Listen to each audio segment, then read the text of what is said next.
Scripture opens up this really interesting characteristic about the concept of faith in Mark the 11th chapter.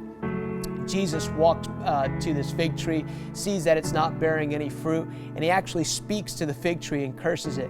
The next morning they walk past this same fig tree, and Peter's just astounded that the words which Jesus spoke to this tree accomplished exactly what Jesus said to the fig tree. And then as Peter's astounded, Jesus begins this teaching on the subject of faith.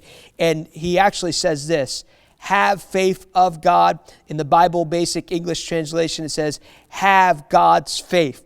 And this is what's fascinating about the concept of faith. We know that without faith, it's impossible to please God. So God actually gives to every person the measure of faith, even unborn again people, because without faith, you can't come into the kingdom and you can't operate in any principle in the kingdom without faith. So the brilliance of God is this, that he actually gives us a portion of himself, an aspect of himself, which actually governs the universe, the aspect of God that actually causes creation to happen, causes things to happen. He actually gives to us so that we can have put our confidence not in ourselves, but in him and what he has said about a subject matter.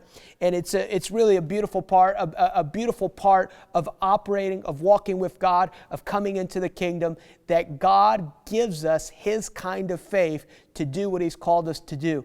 And living with God's kind of faith is what I call brilliant confidence. There's this peace, there's this rest that we come into, that when we fully put our trust in God. And faith is not something that we can work up on our own, but faith is simply something that we must receive. We must receive the gift of salvation. We must receive our healing. We must receive our prosperity. We must receive our victory.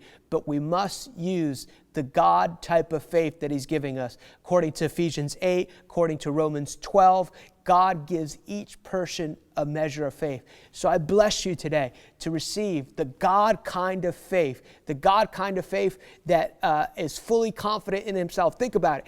God is completely confident in himself, and that confidence that he has in us, he gives to us to put into him to fulfill the purpose of God upon the earth.